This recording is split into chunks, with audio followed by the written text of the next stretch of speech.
We are being hypnotized by people like this.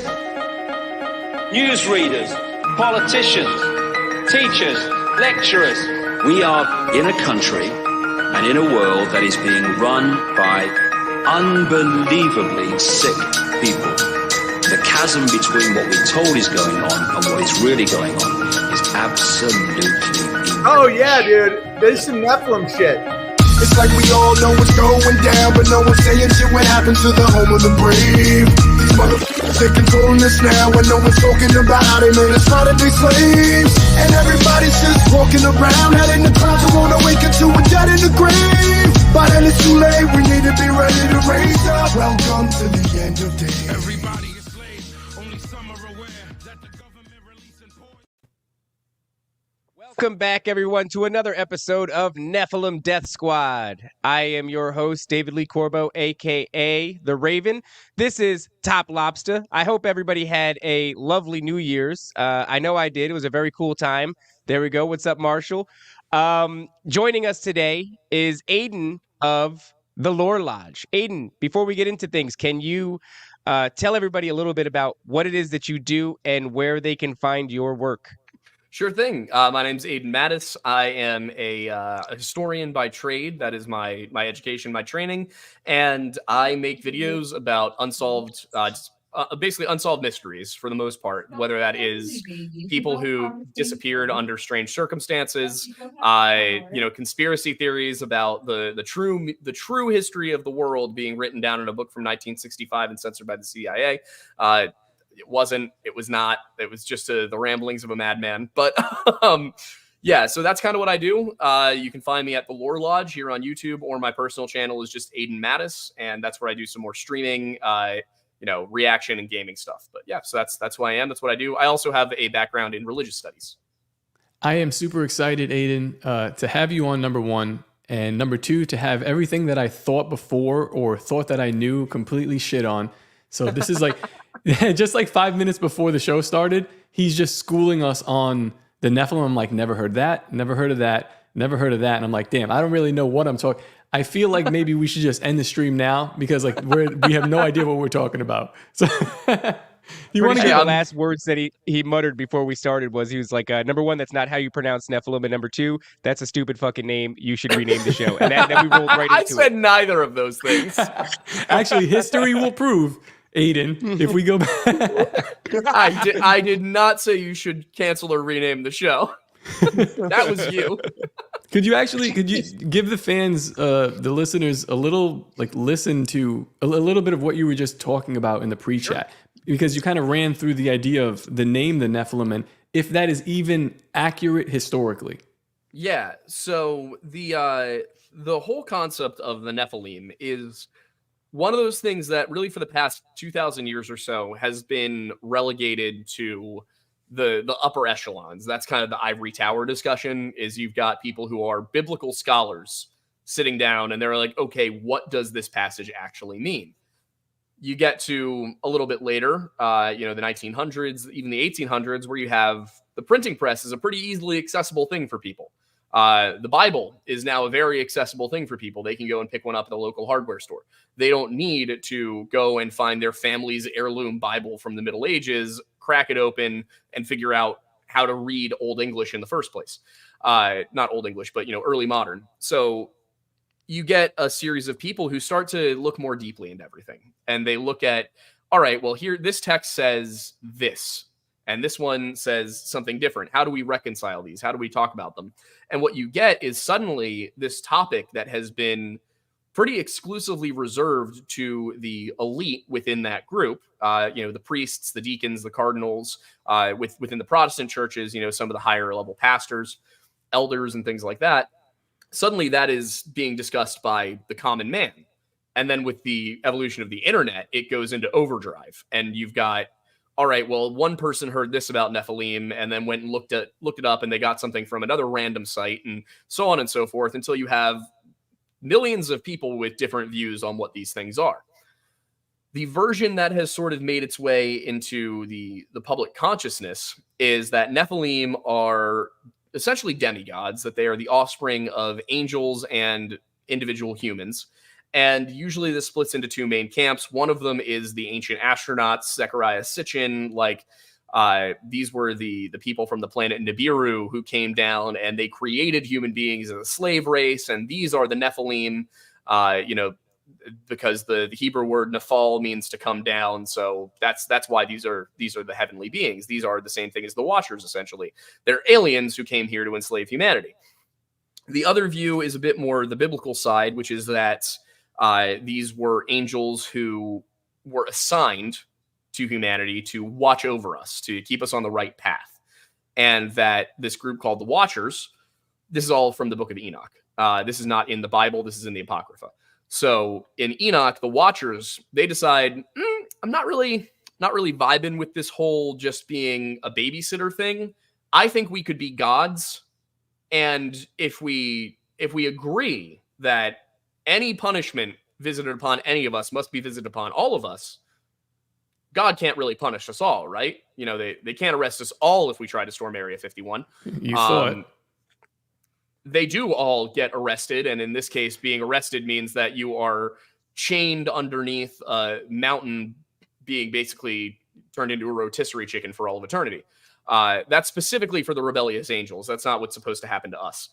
But that's kind of the biblical view, is these guys came down, they had children with human women, and those children were the Nephilim, these half-angel beings who have extraordinary powers, who are exceptionally large. In Enoch, they're like 10,000 feet tall, and they have relations with animals and children, and they eat human beings. They're true, genuine monsters. The Bible itself is a little bit more tame. I'll read you the literal translation. It is this is Genesis chapter 6. And it came about that men began to multiply on the face of the earth, and daughters were born to them. The sons of God saw the daughters of men, that they were good, and they took wives for themselves of all that they chose. And Jehovah said, My spirit shall not always strive with man. In their erring he is flesh. And in his days shall be 120 years. The giants were in the earth in those days, and even afterwards, when the sons of God came into the daughters of men, and they bore to them, they were heroes which existed from ancient time, the men of name. So the Nephilim are clearly not the guys that came down from the sky. They're the ones that were born here as a result of people coming down from the sky.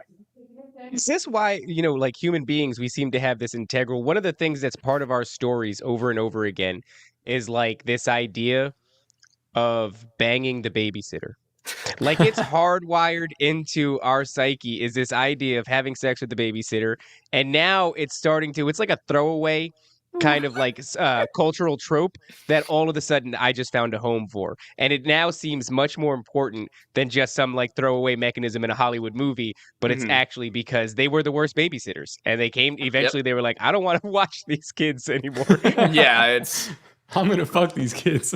Yeah, basically what happened. I should clarify before anybody gets too excited or gets angry at me. The Enoch, the Sitchin explanation is pretty roundly like, no, these are not aliens who came down to this planet. There is no mention of Nibiru in the ancient Sumerian texts. Sitchin did not know what he was talking about. That's kind of the general consensus. With the Nephilim, the biblical issue, it's a little bit more complicated. There's my camp, which believes that this is in fact describing angels coming down and procreating with human beings. The other camp is that, and I have full respect for this camp as well, I just disagree with it. The other camp is that the sons of God is not referring to the angels, but to the line of Seth, whereas the daughters of men are the ungodly line of Cain. I don't love that one. My cousin's husband came from that exact angle at me. And I was like, that's the first that I've really ever heard of that. It's either people that are like, I have some aunts that are pastors in churches. They don't even look into Genesis 6. They're like, we're more about salvation. And that's like, pretty widely spread. It's either in our camp about salvation. And now like for the first time I've heard that. And I was kind of perplexed by it. And he said that it was from the line of Seth. I'm not exactly sure what, break that down. What do they think? Yeah, I'm not as well versed in this explanation, so forgive me if I'm imperfect in it, but their belief is that this is a much more symbolic kind of language, and that when we're talking about the godly line of Seth, well, they're godly because Seth was the replacement son for Abel, and Seth's people were faithful and they did the right thing and they tried to live by the whatever commandments they had, because there's basically nothing there. We have no idea what the rules were for these people. There's just kind of, you can infer, well, based on what the 10 commandments are, they probably had something similar. And we know that murder is that's not a good one. Murder's bad. That's basically the first commandment in the Bible is don't kill, or don't murder, I should say. Their argument is that Cain, because he murdered Abel and was put away from God and forced to wander the earth for eternity and so on and so forth, that his children were ungodly, and that Seth's children, his offspring, were godly. And that what caused the flood, what caused the wickedness of man, was that these two groups of people began to interbreed, which previously had not been done. And once they did so, that inherent wickedness in Cain's line polluted the godly purity of Seth's line. And that created these men of renown, these mighty men who were capable of great acts, either of good or of evil. And that God basically went, this is kind of an irretrievable situation. We got to start over from scratch. I'm going to find the one guy, the one righteous guy. And that's Noah. Noah, of course, there's the common description that you'll get all through school, Sunday school, and religious education. You'll typically hear, if you are not in a scholarly setting, if you're not in a discussion setting, you're just in a classroom lecture kind of thing.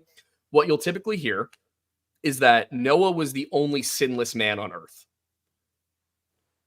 Well, original sin. He can't be sinless. So what does righteous mean? Does that mean he's the least sinful man on earth?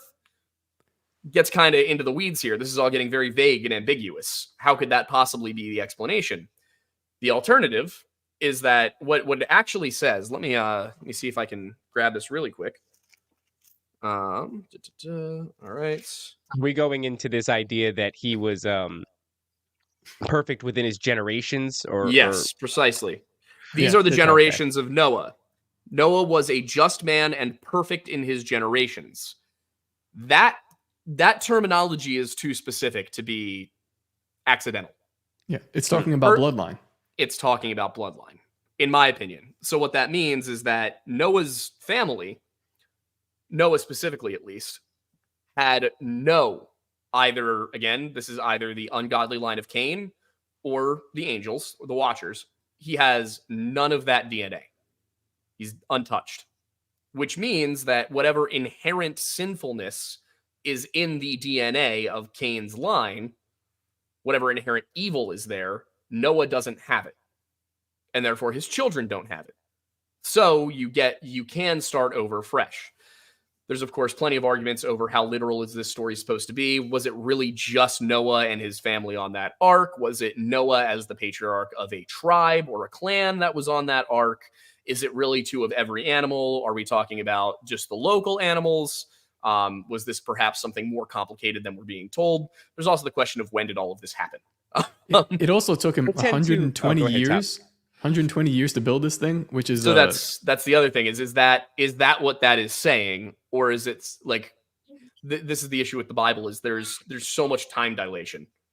Yeah. There's very few instances where you're given a specific set of months. You're at best given years, and even then it's hard to tell if this is some form of numerology, some form of symbolism. Did Adam actually live nearly 1,000 years, or is this Adam's tribe lasted that long? Like, what does this mean? So with regard to the timing, it's unclear what is meant by that. It could be that God was saying you have 120 years to prepare. Could also be that God is saying mankind will no longer live for hundreds and hundreds of years. You're capped at 120. There's a few possibilities. All of them have pretty good theological backing for the most part.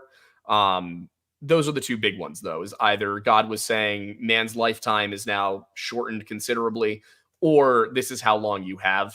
Noah is supposedly, he preached about this and told people it was coming and nobody listened to him.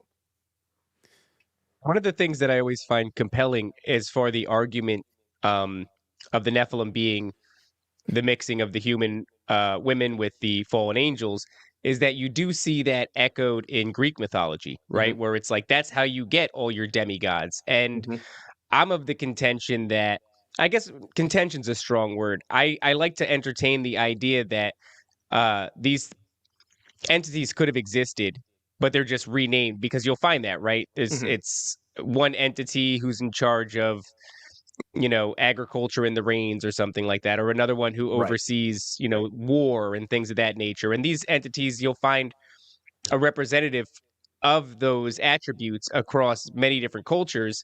And I like to toy with the idea, it's certainly not my idea, that these are just the same entities going by a different name. And so when you see, for example, the idea of like the seraphim, right? This like shape-shifting race of angels. And then you look at Zeus, who shapeshifts into a swan, I believe it is, and then dicks down some lady, and she gives birth to what is it? Is that how you got, who's the guy, Perseus? I'm not sure if that's how you got Perseus, I but am that's how so you get. bad on my Greek mythology these days. It's been a long time since I read Percy Jackson. Yeah, I might be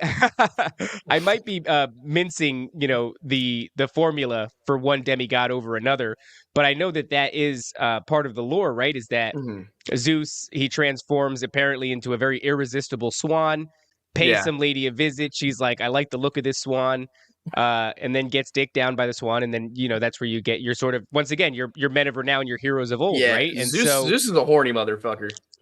Yeah, he does a lot of animal stuff too. I just don't know, like that's like, I don't know what ladies were into back in the day, but he's like, I know how to get her. While we're here, let's just bring the conversation right over to some really weird stuff. Cryptids. Yes. Are these products of the fallen? Because like we know that they like to do some animal stuff. We just spoke to L.A. Marzulli, and I'm completely convinced that they're doing some kind of hybrid breeding stuff, and they've been doing it for a long time. What are you thinking about this? Have you covered this? He's flipping through papers right now for the listeners, so yes, he's covered it. I love that this dude has he's got everything you bring up. He's like, actually, I've got reference material. And I've got all these books too. It's all within I've never read them. You can't see much of it because it's. I'm gonna wait for my girlfriend to walk past, but there's a whole bookshelf right here. Oh my god! There you go, and he's just pulling all his reference material right from within range. A whole station. Yeah, these are all my hardcovers. Let me see though, because it's I want to have one thing up in front of me for what you just said, but yes. Sorry, the husky is speaking. All good. So I can't even hear for the I'm blanking. What were we talking about? We were Cryptids. saying the idea of cryptids, the breeding experiment thing. I think it's a super interesting subject because the term cryptid refers to something that is said to exist, believed to exist, but science has come up with no proof that it exists yet. So this kind of applies to things like Bigfoot, the Chupacabra. There's I guess Loch Ness Monster would count for this as well. Sort of those things that are very well-known folk tales that seem like they could be real, but they're not. There's just something in there that it hasn't quite been proven. This is why things like the Fleshgate and the Rake are not cryptids. They are internet horror stories. The Fleshgate does not appear in any, you're not going to go back to 1500, search through the woods and find a little Native American community that tells you about the Fleshgate. It's just not going to happen. You might find them talking about the Wendigo, though, which is why you have characteristics of the Fleshgate that are so similar to the Wendigo, Skinwalkers, the Goat Man, all of these different things that kind of get mixed into one. We have a video on that, actually, that's basically titled exactly that, like what you get when you mix the Wendigo, Skinwalkers, and the Goat Man. So in my opinion, I don't know that I would necessarily say that I think that there's a lot of mixed breeding projects going on. I will say I am not opposed to the idea that there is some sort of force out there creating weird stuff out in the forests or in the depths of the earth and all of that. But what I think is most interesting to look at in terms of what can kind of cross that bridge between people who are very interested in the supernatural and people who are more interested in anthropology and the sciences behind it. When you look at something like Bigfoot, What's Bigfoot's Native American name?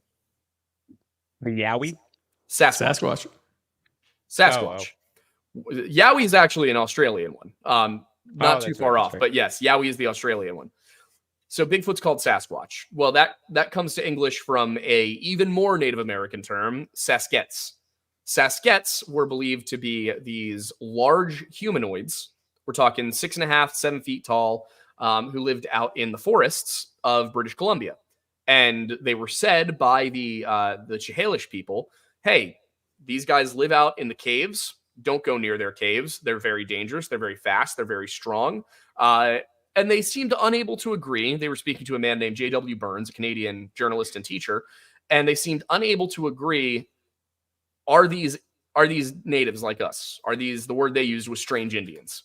Are they us but with a different culture, or are these a different kind of person? Yes, you're good. All right, okay, sounds good. All right, love you too. Bye. Okay. Yeah, so these Saskets that are said to live out in the forests sounds a lot like kind of that modern conception of Bigfoot, but maybe a little bit less hairy ape man and a little bit more divergent humanoid, hominid. So I wonder, we keep figuring out, the natives were actually here a lot longer than we thought they were. First, it was 13,500 years. Now it's about 25,000 years. Who knows? It could go back as 50,000 or even 120,000 years. We could be looking at human beings being on this continent for a very, very, very long time, which also means we know that there were Denisovans. Those were hominids who lived around the same time as Neanderthals. We know that they were over in Siberia. Who's to say they also weren't over in North America? Who's to say something similar to that we just haven't discovered yet wasn't here? And could it be that whatever that was, it survived long enough to work itself into the oral traditions of modern Native Americans? So I look at that angle and I'm like, all right, maybe that's what we're dealing with here. I like to try and stay more on the scientific side of the supernatural, so that I want to always create that entry point where science and superstition can kind of meet in the middle and say, all right, let's pursue this. And for me, that's kind of how I look at cryptids is, all right, well, what inspired this story? Because it could be in some cases that it was inspired by something very real. If somebody told you at a bar that, they had run into a venom spitting giant lizard, and they gave you some silly name for it, like the snallygaster, well, you might say that's ridiculous. But those exist. They're Komodo dragons and monitor lizards. Like, they're real. So a lot of these things that we look at and we say, oh, that's supernatural, that's a ghost story, whatever. A lot of that stuff could very well be, at the very least, based on something real that grew and evolved over time into something more legendary, or it could just be a very accurate description of something that we don't know is there yet. I think one of the reasons that we brought up the cryptids is because we're going into this realm of discussion with you about missing 411. Mm-hmm. And I don't know if I'm sure you are aware that the theory surrounding it, what's the gentleman's name? David Paulides. David Paulides. It seems as though, and I don't want to put words in his mouth, I might be mincing ideas here from one source to another, but it seems as though his theories on the whole thing have evolved in a direction that includes essentially possibly cryptids and portals, dimensional slips, things of that nature. And I speculate as to whether or not the reason for that jump is because, and I love the idea. It's a sexy idea. It's a lot of fun. But I do speculate as to whether or not it's because of a lack of concrete evidence or any other answer that you would start to explore these realms essentially. What are your thoughts on the entire, for folks that don't know, Missing 411? I highly recommend checking out the docuseries. I guess it's a docuseries. Yeah. And it's about these very unique missing persons cases in national forests and national parks where the distance traveled by the missing person seems to be it doesn't match up with the time frame within which they're missing. In other words, to get to point A to point B would have taken an astronomical amount of time, and they don't believe that a person, number one, could do it in the time frame, and number two, could traverse the kind of treacherous landscape that is between the points, especially given the age of some of the people who are missing. There's all kinds of very bizarre circumstances where they will sweep an entire, let's just say, mountainside and find nothing. And then suddenly, in a very obvious place, the belongings of the person will suddenly appear well after the search is over and be discovered by someone who's just kind of out there, exploring or fishing or hunting.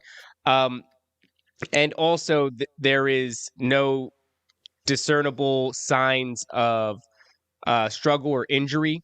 So sometimes they'll find their belongings, but there's no blood. There's nothing like. I believe in one case they even found the clothing of one of the missing people kind of folded up and placed nicely on a log.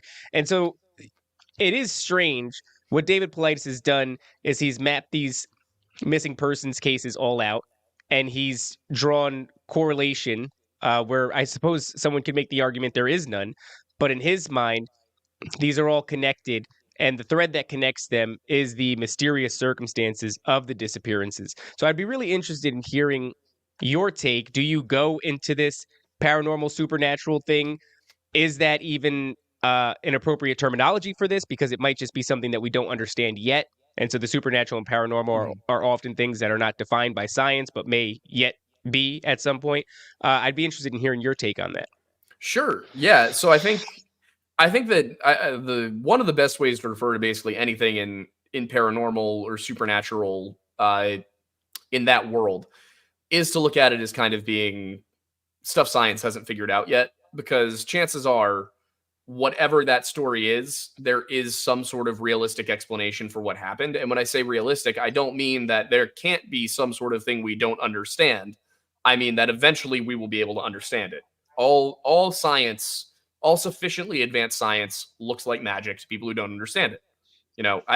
I'm going to level. We live in the year 2023 or 2024 now, I guess. I still don't really understand how electricity works, and I probably never will.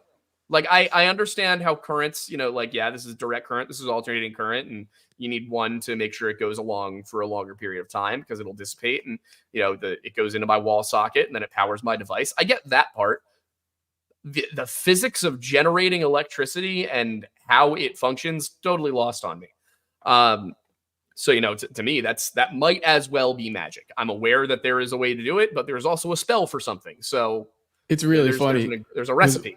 One of our good friends, Matt Rife, who owns Real Rife Technology, he's dealing in this kind of stuff like Tesla coil energy and stuff like that. He was telling me about this argument that he was having with Dr. Parkenstein, another dude who's dabbling. Yeah, he's like dabbling in this this kind of electricity stuff that I don't understand. They're saying that they're sending electricity through the ground 900 miles to another state, and it's picking up the signal and I'm just like, he's telling me, I'm like, not a fucking clue. I barely know that I can plug something. It's amazing I can plug something in my house and it works. And there's people at that level where I'm just like sitting and watching. No idea. Could not replicate it. Couldn't tell you how to do it. If an alien race appeared on Earth today and asked us how electricity works, I could not tell them. I was driving the other day and I was listening to Stevie Nicks, or what's the band she used to have, Fleetwood Mac. And there's this song on the edge of 17, I think it is. It's an awesome song. I love the song. It's like a guilty pleasure of mine. But I'm driving and I'm thinking, like, dude, if you went back to like the 1700s and all of a sudden dropped a stage with Stevie Nicks and she played this song, people would fucking die. They would just die. They wouldn't be able. It would be such an overload. So yeah, that would be magic. They'd be like, I don't know, these fucking wizards just got on a big platform and they started playing sound at us, and the sound was certainly of the devil. And my aunt died before my eyes. It would be Astroworld. So it's very interesting that you bring up wizards, because that term, obviously, we have Harry Potter. Now we all think about wizards as guys with wands who cast spells and all of that. The term wizard back in the Middle Ages, when it developed, meant wise man. And these wizards were alchemists and astrologers and potion makers. And all of that sounds very magical and bippity boppity. And, you got Macbeth and the witches stirring their pot. But if you look at what these people were actually doing, well, what is alchemy? We all think about it as turning lead into gold, right?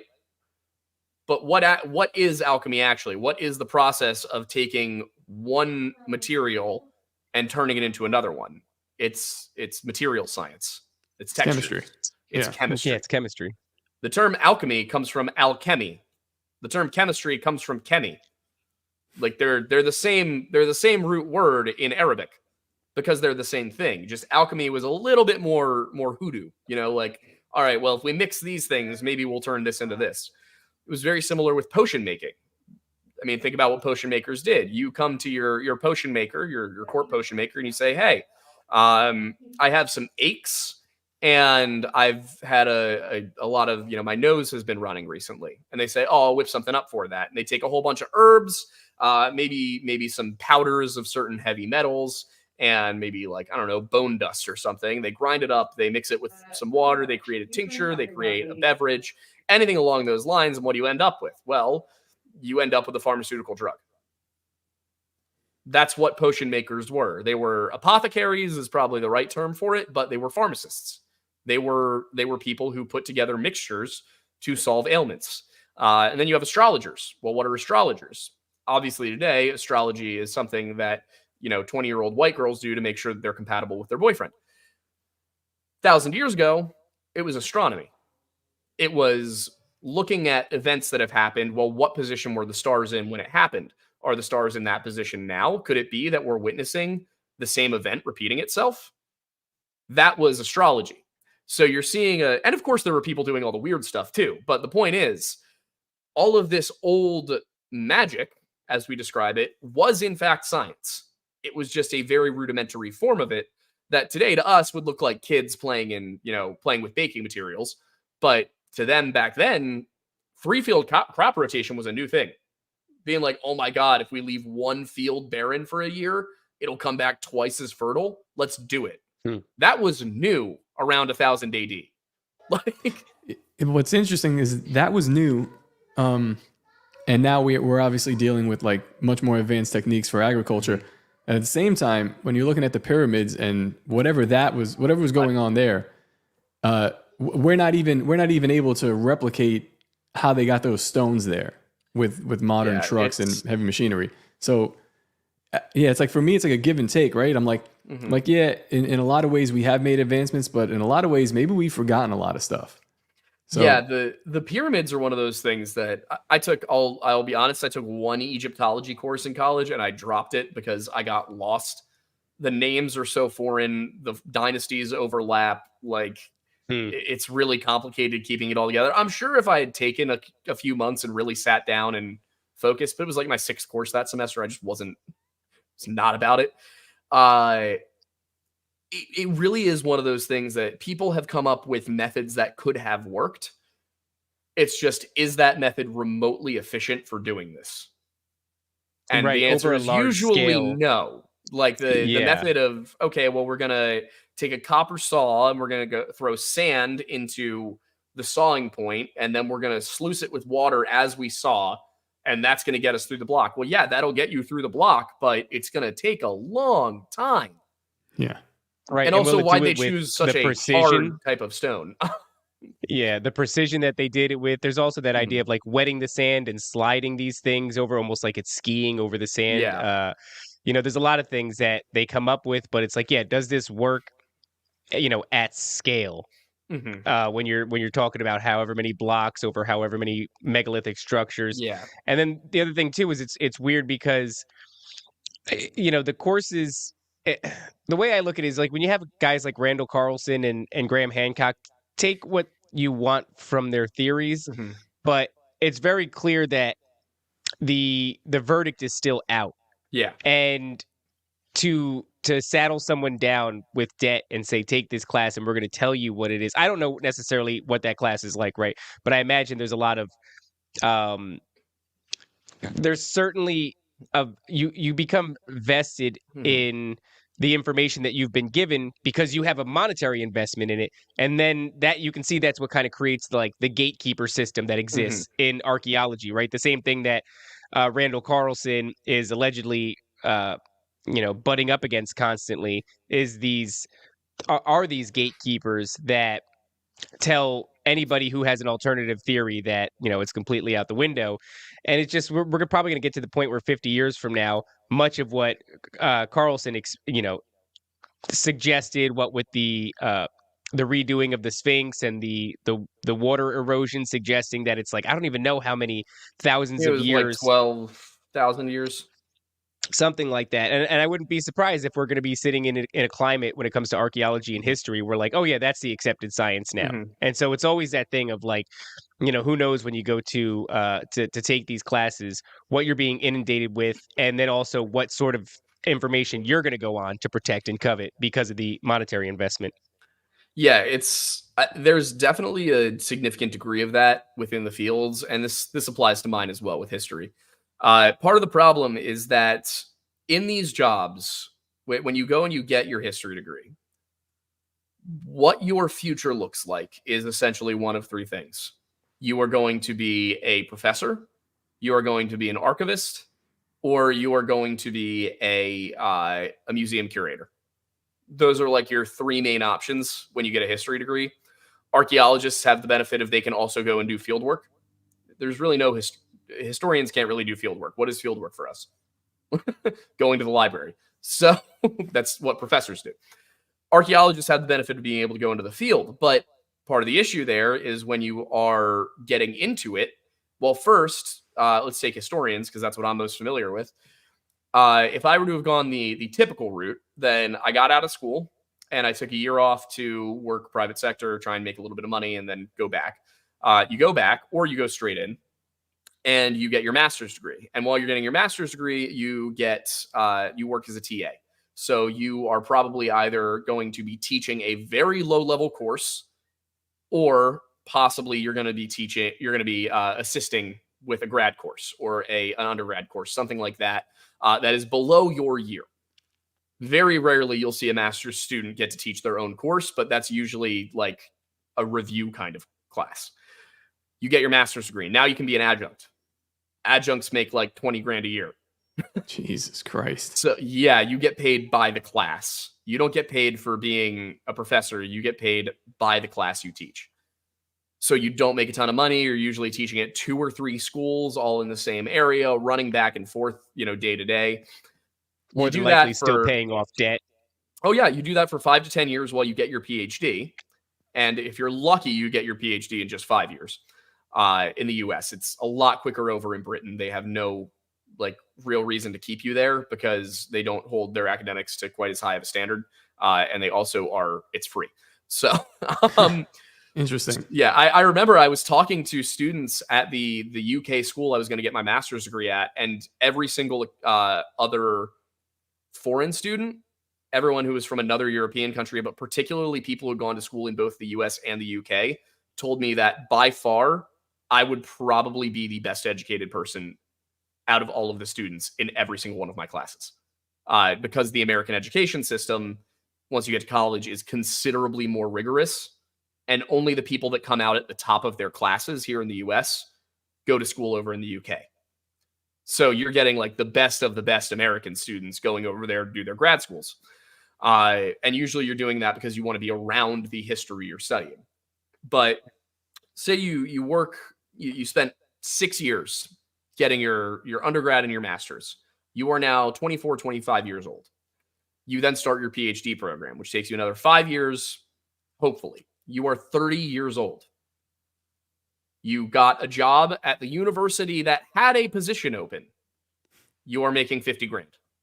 Jeez, man. What incentive is there to break from the system that is going to make sure you live? There's Because extreme incentive from the other side. No, exactly. So when you get there, what you're facing down is, if I go outside of the mainstream, if I break away from what is acceptable, I will likely never work in academia again. I will probably be ridiculed. never. Exactly. You will be so ridiculed, so criticized that you will never have the opportunity to come back, which means that college that's employing you as a professor is not going to pay off your student loans. They're not going to give your kids free tuition. They are not going to provide you with tenure that keeps your job secured maybe it's a lower salary, probably 80 to 100 grand, but it's going to keep you secure forever. You So don't have even if that. it's not by design, it is still maybe, let's call it accidentally, the most effective Accidentally. indoctrination machine. Yeah, Mhm. accidentally machine. It's an indoctrination machine because it literally, by short of threat of violence, tells you what you have to believe, or it's or else. You know, Aiden, I was going to ask why you started doing your show, and you just explained. You gave us the whole backstory of it, and man, I'm glad that you're super successful with it, man. And it does open up another lane for historians and people with this kind of inclination to like actually explore ideas, and that's beautiful, man. Even if you're gonna shit all over what I think, I just I'm not I meaning love it. to. No, I'm joking with you, man. Yeah. Half of what I say is retarded. The other half is a lie. So yeah, Yeah, it's frustrating and it's a little frightening looking at it. I remember I tell this story a lot, but I was sitting in a classroom about a year ago, I guess, and a retired professor who had worked in both academia and in the media, as he was a radio host. He basically came in and he was talking to our class. It's probably 15 of us, maybe less, grad students at Westchester University in Pennsylvania, and he comes in, he's kind of going down the list, and he's talking about his experiences, and then he starts asking us what we want to do. Why are we in grad school? Most of the answers are one of two things. Either I'm planning to be a professor, or I am in secondary education or primary education, and I am doing my continuing education, which is where the school basically pays them to go and get more education, to work on master's courses. Those are the two primary reasons. The secondary school teachers were told, good, you should probably look at taking some courses that are, be more picky, take something that's really going to give you a heavy bargaining chip. If you're in social studies, go take a psych course because that might help you take on another class, get paid more, that kind of thing. To all the kids who wanted to be professors, he basically told them, you're in for a rough ride. You're going to struggle. There's not a lot of positions open. The professors that are in their 60s are not going anywhere for the next 20 years. The ones who are younger than that are the majority, and they're not going anywhere for 40 years. You are going to be going to whatever school has an opening for you. You are going to be making very little money, and you are going to have to hope that things work out. He gets to me, and I say, well, it's always been sort of my plan to be a professor so that I would have time to write novels, because that's what I wanted to do, is I wanted to be an author. And I said, and the other thing I would love to do is consult on media productions, whether that's video games, movies, TV shows. I would love to be one of the guys that gets called into the writing room and they say, hey, we're doing a show about Vikings and we need to know, would it be appropriate to have them in England in the year 750 AD? And I can say, no, that's 40 years too early.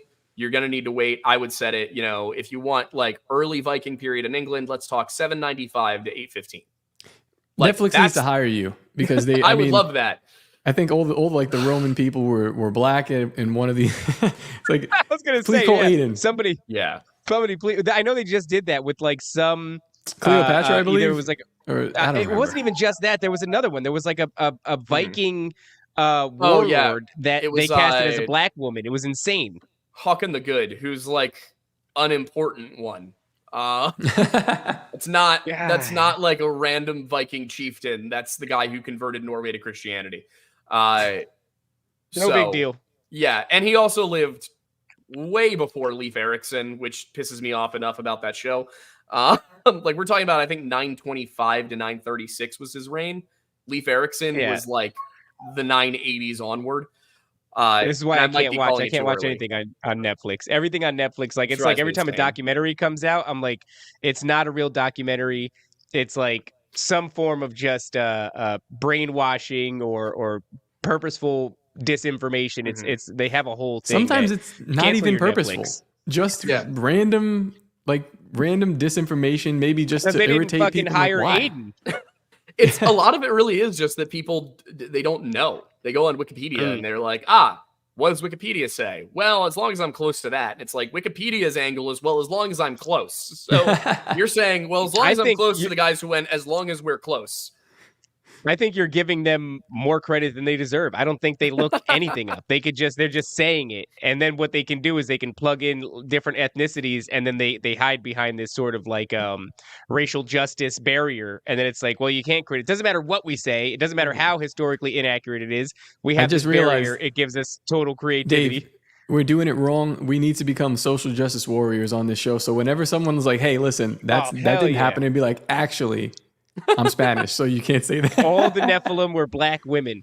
All right, so let's start. Actually, you know what? I really do. Yeah, sure. Yeah. Let's get back to because we don't have very much longer, and I wanted to get your thoughts on the whole missing 411. Yeah, what do you right. suspect is happening here? So that's been an interesting one. That has probably been the position where my opinion has changed the most over the last couple of years. When I went into it, I was first exposed to it via, I want to say Mr. Ballin was probably the guy. He told a bunch of the missing 411 stories, did a great job with it. He's great podcaster, very entertaining, very good storytelling voice and all of that. Highly recommend it. But he was telling the stories basically as they were written from Mr. Ballin or not from Mr. Ballin, from David Politis. And there's a website called Strange Outdoors that also records these. The way that they were all appearing, it sounded like they had to all have some sort of supernatural aspect to them.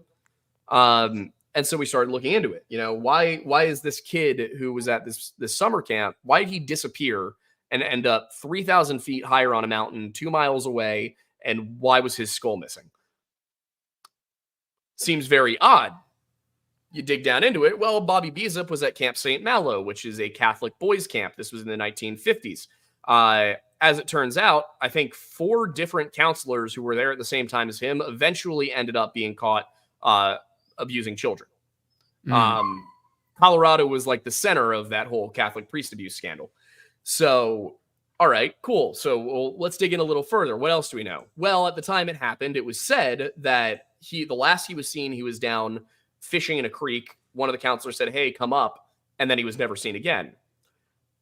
In 2018, a team went and they interviewed some of the other kids who were at the camp. And a bunch of them clearly could remember, probably the same night, if not earlier that week, Bobby being over at the snack bar, speaking to one of the counselors who was a seminarian, because everybody who was a camp counselor there was either a priest or a seminarian. He was speaking to one of the seminarians, and then they saw him run away very upset, like crying. Like ran out of the room, like out the door even. You look at the case of Bobby Beezup. Oh, by the way, after that story aired, a guy came forward and revealed that he had in his possession a child's skull that was given to his father by the guy who ran the camp. What? So you look at that story and you go, I don't think this was Bigfoot. I think this kid was molested, ran away, got scared, and died of exposure up in the mountains because he was in the Rockies at 11,000 feet wearing a t-shirt. Yeah. You look at that story and it's like, I feel like this one probably has a more reasonable explanation. But then there's other ones. There's Garrett Bardsley, for example.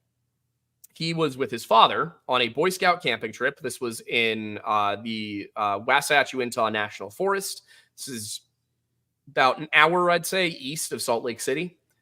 And they're up in the mountains. And he and his dad are fishing at around 8 a.m. It's the first morning they'd woken up at the camp.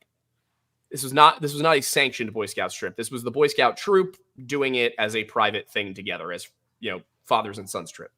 Garrett and his dad are fishing. Garrett slips into the water. He gets his feet wet in one of these lakes.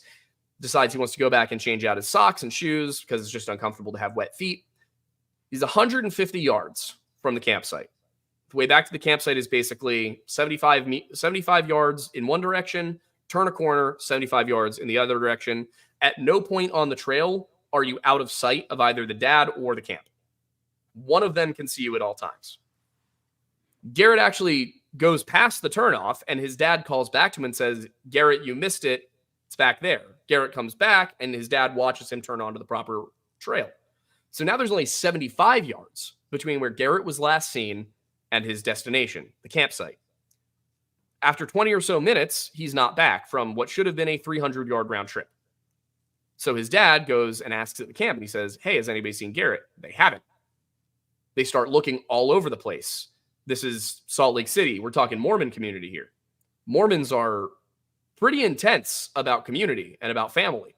You have dozens of people who don't even know Garrett, who don't know the Bardsleys, up in those mountains searching for him for a week. Nobody finds anything at all. The most commonly cited explanation for this, because it can't be that Garrett was kidnapped. There was just no way for that to happen. He would have screamed. There would have been a sign of a struggle. Somebody would have seen it happen. There was just no way for Garrett to be kidnapped. So the only other explanations are that Garrett ran away, which he had no motive to do, and nobody found him. So how far could a little kid possibly get at that time? He was 12. The other explanation given, if we're sticking with non-paranormal explanations, is that he was grabbed by a mountain lion. Now, mountain lions can approach pretty silently. They can hook their jaws around the back of your head and cut your brainstem. They can prevent you from screaming, and they can basically disappear with a fully, a 12-year-old boy is not too big for a mountain lion to drag off. Unlikely that there will be no blood, but it's possible. The problem is, Garrett was carrying a fishing rod. They never found the fishing rod. Yeah. Which means if he was attacked by a mountain lion, he would have dropped the fishing rod. There is no viable explanation, excepting that Garrett's father, drowned him and hid the body. Which, based on the way his father behaved afterwards, seems extraordinarily unlikely. There is no explanation for this that fits within what my understanding of the normal world is. Something must have taken him. What? What can take a human child without them screaming and without any blood? And to me, the only thing that really makes sense is another person. But again, a normal person could not have pulled that off in the way that they did. What does that leave? It leaves something that is humanoid, that lives out in the woods, that is accustomed to that territory, that can move near silently. We're talking about a perfect predator, perfect hunter, and something that probably, based on how fast Garrett went missing, lives underground. Garrett was near a boulder field. He was in the mountains. There's caves everywhere.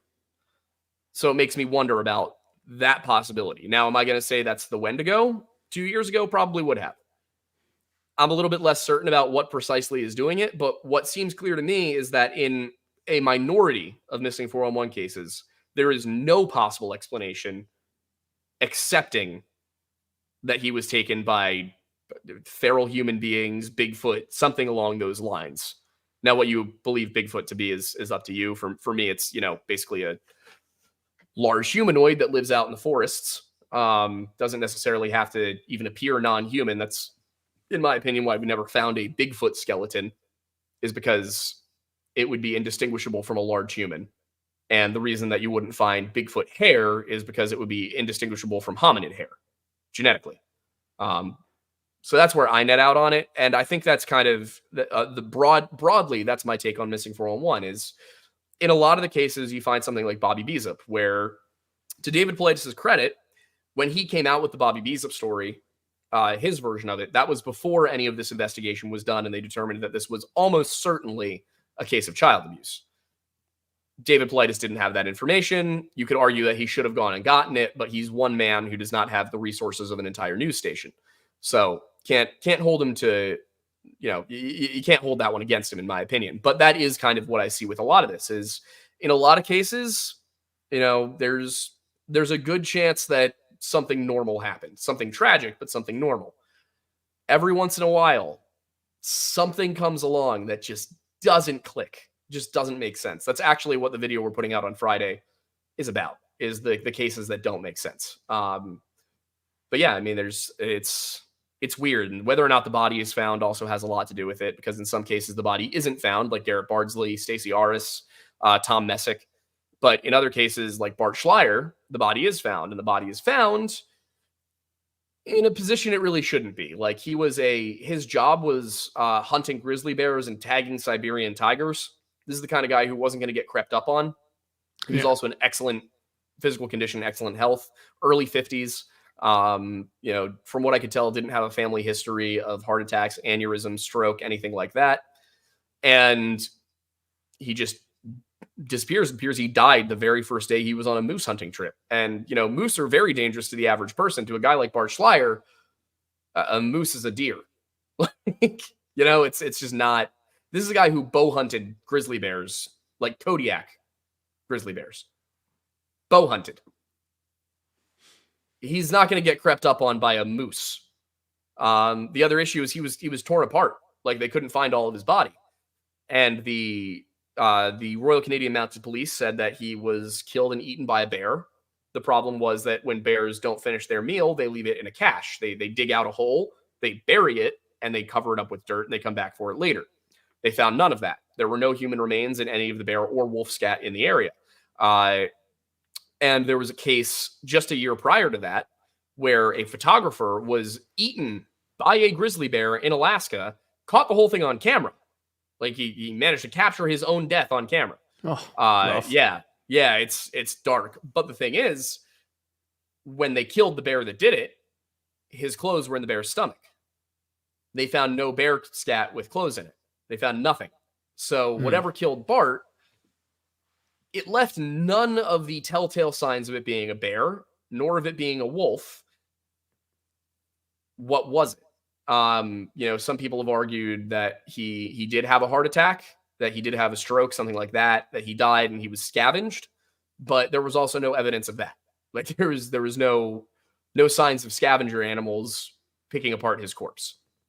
So you just look at it and you go, okay, I guess. All right. I like to see when guys like you and one of our friends, Justin, for Cryptids of the Corn, he's a biologist. He does the same thing because he's always studying different cryptids, and he'll tell you about cryptids like actual animals that people thought didn't exist, but lo and behold, they exist. He was like that, and then he had a Bigfoot encounter, and he's just like, I don't really know what to think anymore. I'm just kind of like lost.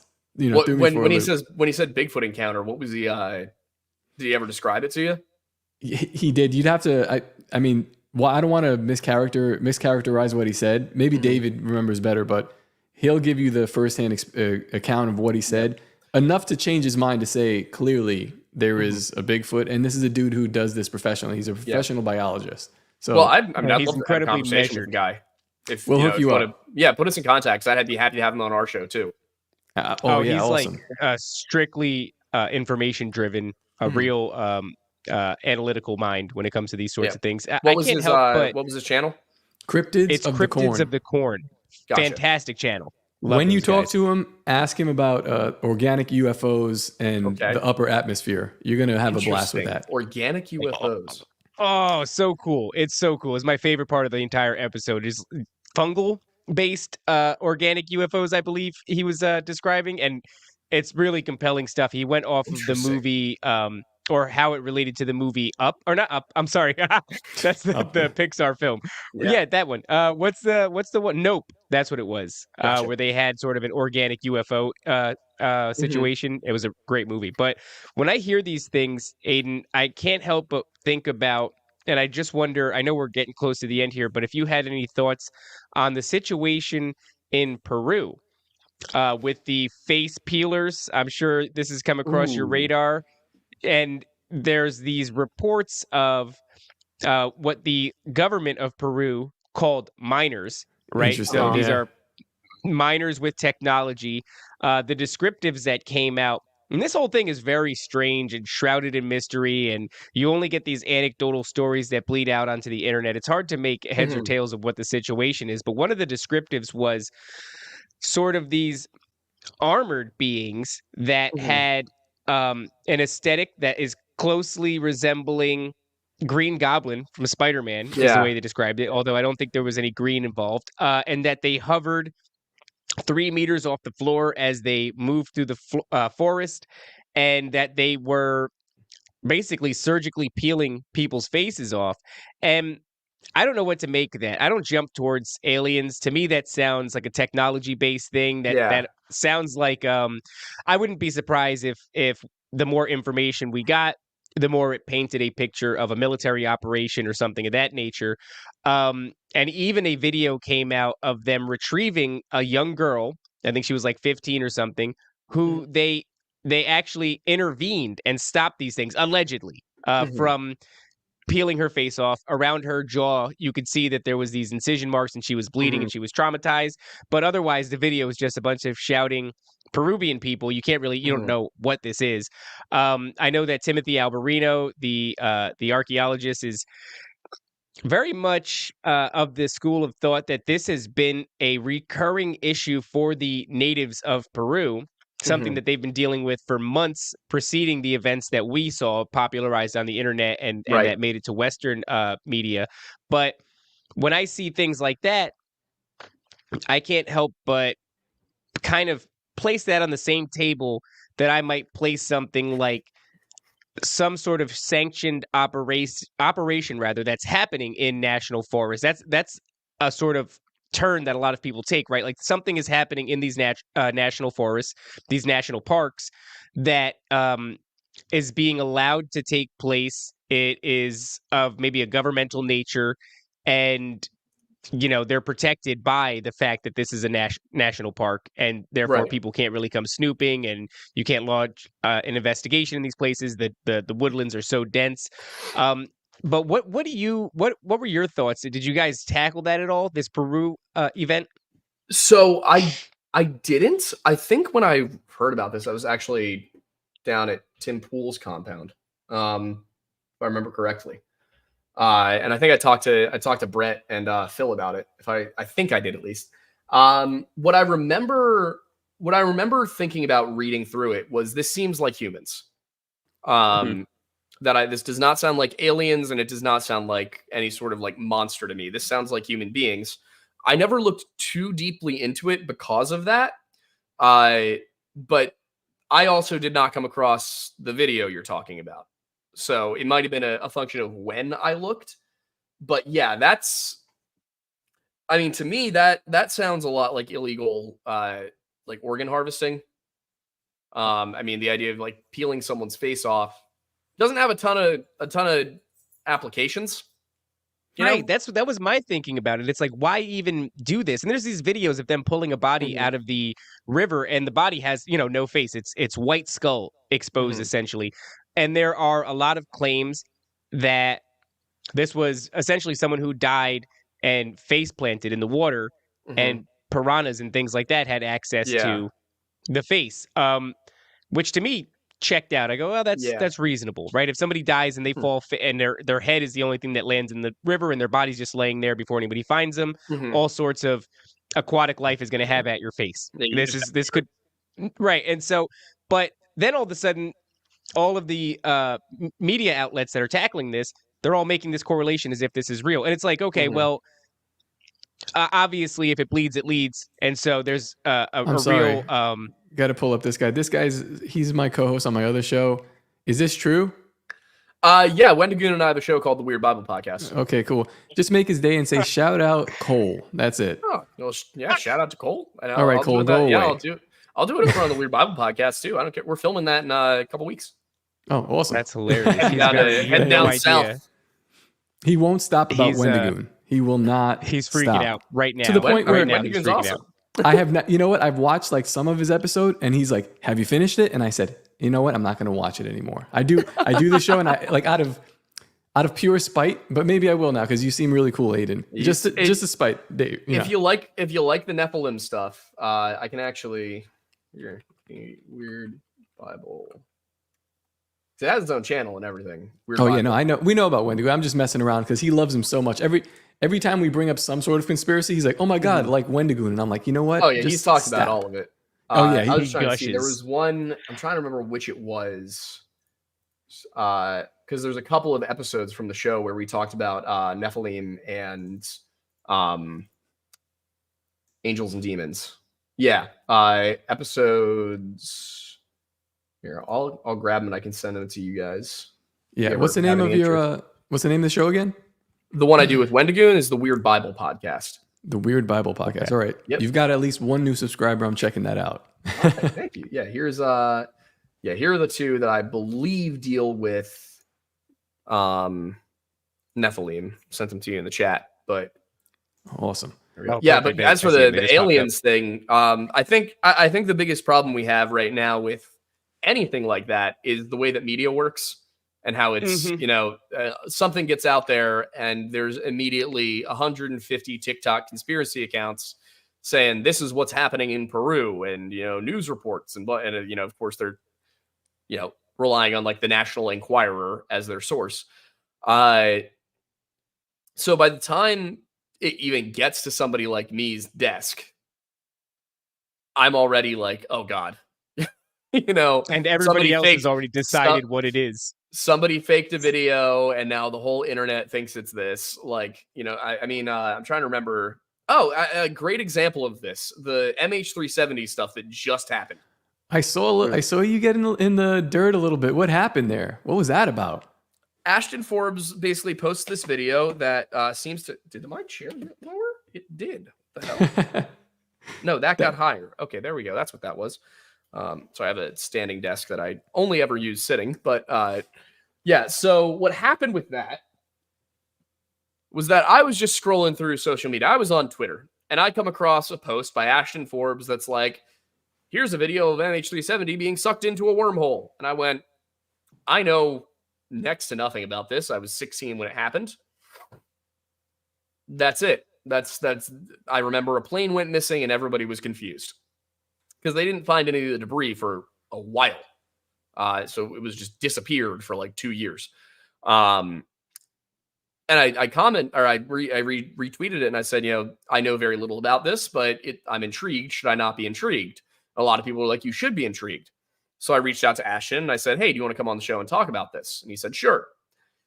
We planned for November 19th, and I planned that the Friday before that, we would put out a video on MH370 as a primer, and also so I could go back and learn and study and see what came up. We did that, and we talked primarily about the story and why we don't like the official narrative.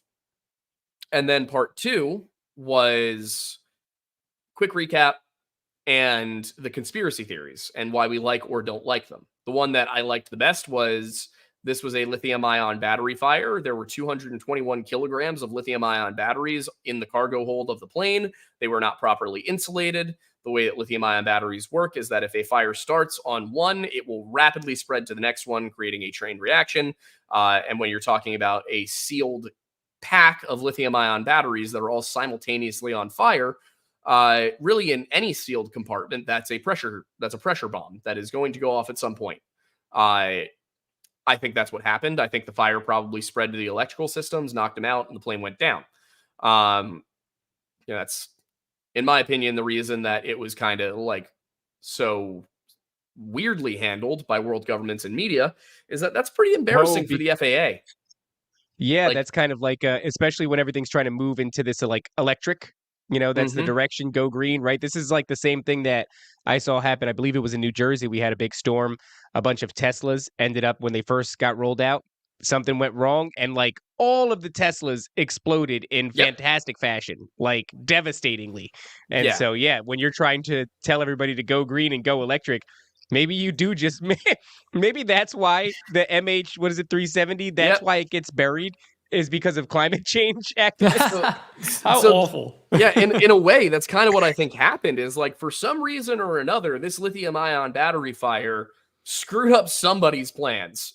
And at the very, it could have been as simple as like, oh God, if people find out about this, they're never going to fly again.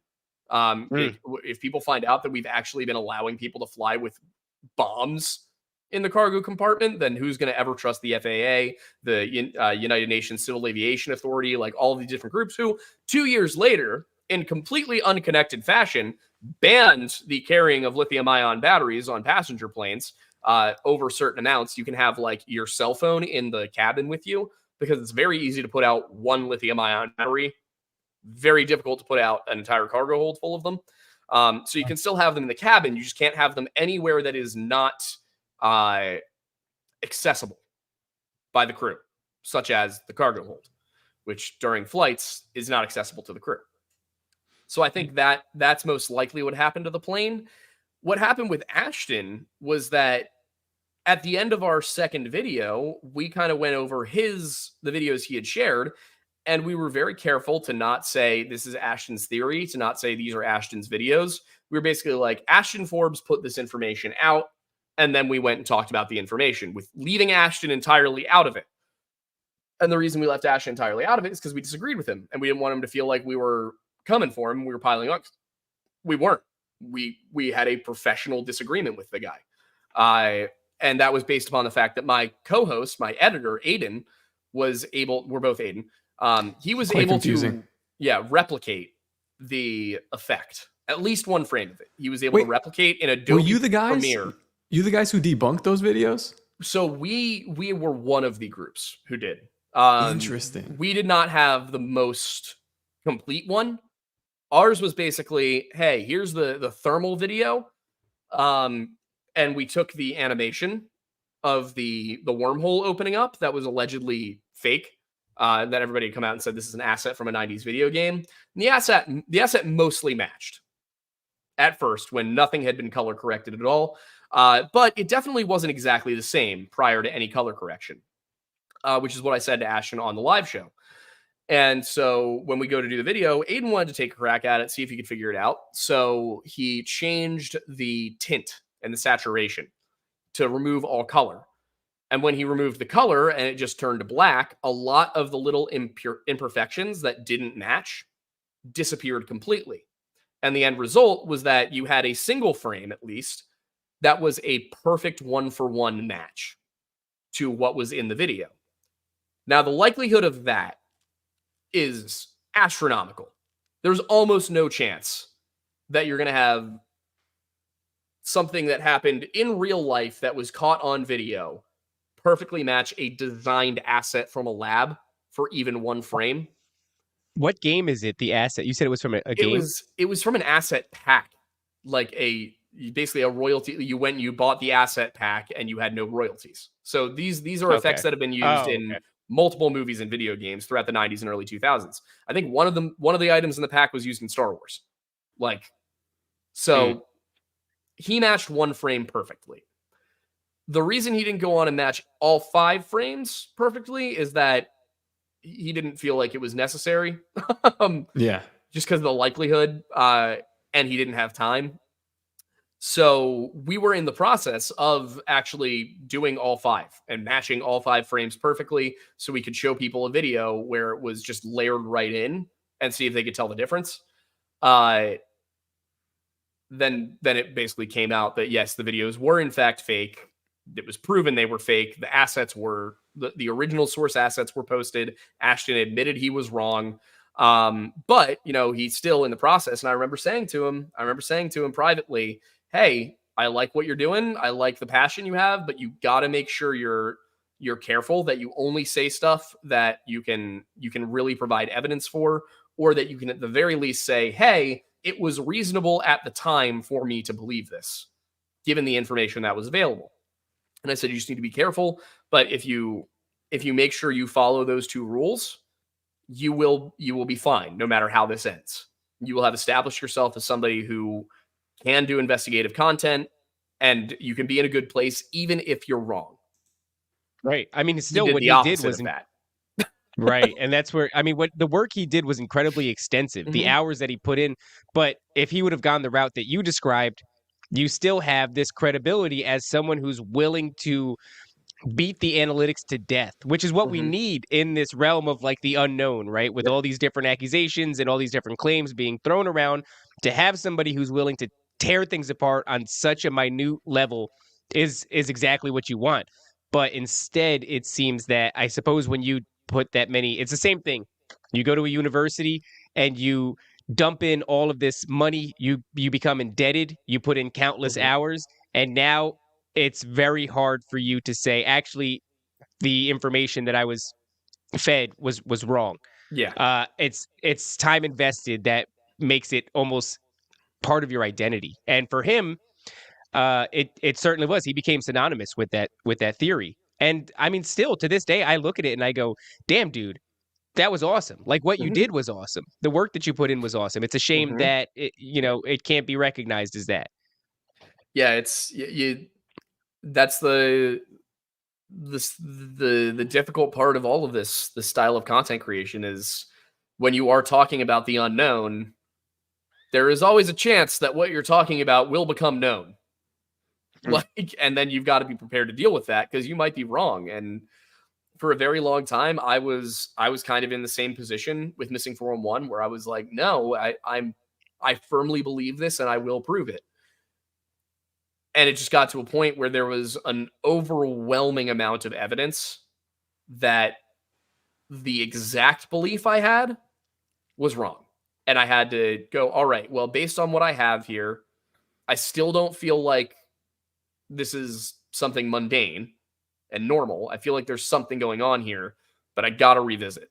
I got to look back. I got to say, all right, what did I miss? Where could I have been better? Where did I make a connection that wasn't there? And is there another possibility? And unfortunately, that's hard on your ego to go, yeah, I was wrong. And now I'm going to make a video where I say I was wrong. And that video where I say I was wrong is going to be seen by more people than the video where I was wrong. Like that's, but it's good for you as a how old are you, Aiden? 26. It's good for you as a person, as a man, it doesn't really matter what you're doing, whether you're dabbling in front of a huge, 370,000 people audience, or if you're just being like raising your kid, you know, even with your girlfriend, you're going to be wrong sometimes, and being able to kind of eat shit a little bit is super useful. So, unfortunately it's sink or swim for the people who are in this kind of realm that are doing this. We're going to be wrong all the time. Clearly, I'm going to be wrong way more than you're wrong, Aiden, because we don't know what we're talking about. I'm going to be wrong if it's anything regarding math. So yeah, or electricity. We already said, we have no idea. Yeah. But yeah, no, it's a great lesson to take away and be like, yeah, you know what? I can be wrong, and we can still continue to search and have an open mind, especially with people like you in this field. It's like you're the kind of person that the general population should be looking for. Someone who's like, appreciate that. Might be wrong, but let's find out what the hell happened. Or like, I'm open, I'm open to see what's going on. I love that. I personally love that in content creators or just people in general. So yeah, thank you. Yeah, that's all I want to do is there's weird stuff out there, and I just want to find out what it is. Oh yeah. Yeah, I think that's one of the things, like, the show is called Nephilim Death Squad, but we tackle all topics. Nephilim Death Squad, I think, is just a banger of a name. It just hits hard, But, I think in content creation, one of the worst things that you can do, especially in content creation related to the unknown, is to like pigeonhole yourself as the missing plane guy, or just the Nephilim guy, or the whatever guy. It's like, because you're somehow tying your identity into a theory, and that theory is going to evolve over time. And if you're intrinsically tied into it, that means that you're going to be forced to sort of become part of the public image of that theory. And that's a strange place to be. And there's no reason to be there. There's no reason to be there. You're not the information. You're just exploring it. And it's a real tricky thing to do, because these things were certainly previously more difficult to explore. But now, the climate has changed a little bit. But because they're sort of taboo subjects in the first place, the last thing you want to do is become synonymous with one or the other. Exactly. The one thing I will definitely say is to anybody interested in making this kind of content or doing independent research, the value of a JSTOR subscription, it is $20 a month. The amount of access you get to the actual academic source that's being cited is priceless. I mean, it is. There have been so many situations where I read something that somebody said something out there, and I went, weird. What's their source? Oh, it's from a journal article. Went and read the journal article, and nope, it's not what it says at all. Just utterly invaluable. Many such cases, man. Yeah. But I think that's actually a great place to leave it, because I have some things to do in an hour. We got to be back on for another 2 hours. We're going to be on with Josie. Wow. Yeah. Josie, the redheaded libertarian. We're doing Spaces. Yeah. I mean, listen, if you want to hop in. It's a Spaces about the paranormal. So bring your A game. motherfucker. We're talking about high strangeness, and we want to have, you people, that whoever's listening, call in. We want to hear what you have to say. Maybe Aiden could be there and just debunk you in real time, which would be amazing. Like, I can see that. I got my own show at 7, but I might be able to pop in for a little while there. And it's going to be a lot of fun. We've got a loose confirmation from both Shane Cashman and Tony Merkel that they may pop in and just share some stuff with us. So I got some beef with Shane. Oh, really? No real beef. Goodness. No real beef. He doesn't even know who I am. Aiden's one of the bears. He's one of the bears that was on the edge of his property. Do you have a bear suit? I do not. There was one thing Shane said on Timcast like a year and a half ago that I just shook my head and was like, damn it. Was it about the clouds? The clouds aren't real? I can't remember what it was. It was such a long time ago. It was not real beef. I was just like, oh God, I wish you hadn't said real. That. Clouds are not real. What? Oh, this is it's a whole thing. God. All right, that's for another time. Yeah, you got a lot to learn. So let everybody know one last time, Aiden, where they can find your work, and then we'll get out of here. Sure thing. Sorry, my dog is sitting on the chair behind me, so I'm gonna move my books.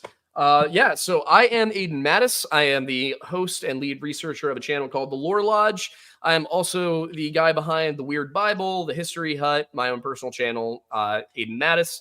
And you can find me any of those places. You can also find me on Twitter at Aiden Mattis or at The Lore Lodge. Actually, it might be at Lore Lodge. It's at Lore Lodge. And also, I'm basically everywhere as at the Aiden Mattis or Aiden Mattis. Awesome. I got to follow your personal account, but thank you again for coming on. I'm always baffled when people, very smart people with large platforms decide to talk to us. Thank you. You dropped some knowledge on us, and I'm very appreciative. Hopefully we'll see you a little bit later. Yeah. And I'll try and stop in. Hell yeah. Thank you, man. All right, guys. We'll catch you in an hour. See you later. The greatest hypnotist on planet Earth is a oblong box in the corner of the room. It is constantly telling us what to believe is real. If you can persuade people that what they see with their eyes is what there is to see, you got them. Because they'll laugh in the face of an explanation that portrays the bigger picture of what's happening. And they have.